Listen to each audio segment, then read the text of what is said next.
reading through the entire Bible, one chapter a day from the Message translation of the Bible. Thank you for joining me. We get to the book of Ecclesiastes, and we'll get to Ecclesiastes chapter 1 tomorrow. But today it's good to look at the introduction of Ecclesiastes, just to understand a little bit more about what we're going to be reading in Ecclesiastes. Unlike the animals, who seem quite content to simply be themselves, we humans are always looking for ways to be more than or other than what we find ourselves to be.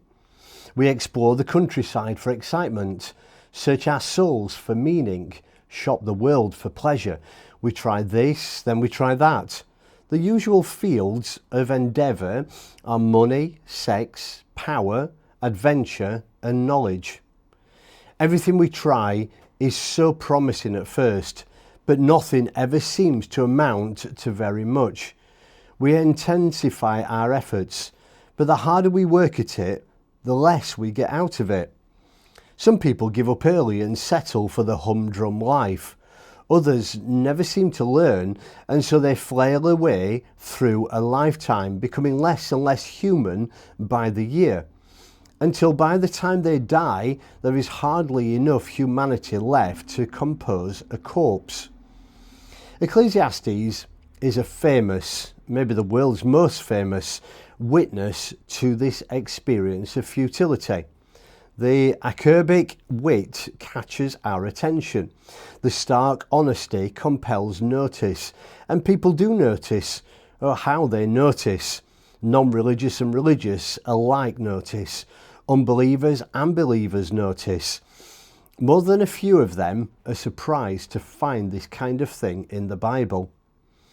But it is most emphatically and necessarily in the Bible in order to call a halt to our various and futile attempts to make something of our lives, so that we can give our full attention to God, who God is and what He does, and make something of us.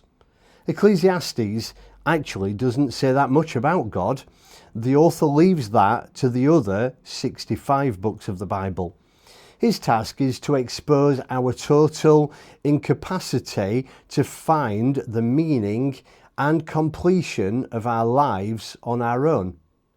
It is our propensity to go off on our own, trying to be human by our own devices and desires. That makes Ecclesiastes necessary reading. Ecclesiastes sweeps our souls clean of all lifestyle spiritualities so that we can be ready for God's visitation revealed in Jesus Christ.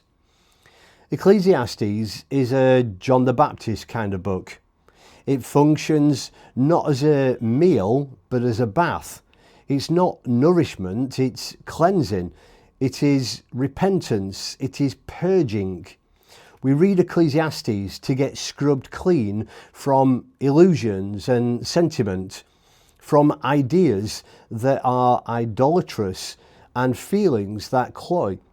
It's an expose and rejection of every arrogant and ignorant expectation that we can live our lives by ourselves on our own terms. Ecclesiastes challenges the native optimism that sets a goal that appeals to us and then goes after it with gusto, expecting the results to be a good life. The author's school skepticism, a refreshing negation to the lust and seductive suggestions swirling around us, promising everything but delivering nothing, cleans the air. And once the air is cleaned, we are ready for reality, for God. Just as an extra, it says Ecclesiastes is a Greek word that is usually translated the preacher or the teacher. Because of the experiential stance of the writings in this book, giving voice to what is so basic among men and women throughout history, I have translated it the quester. So if you'll join me tomorrow, we will start on Ecclesiastes chapter 1. God bless you.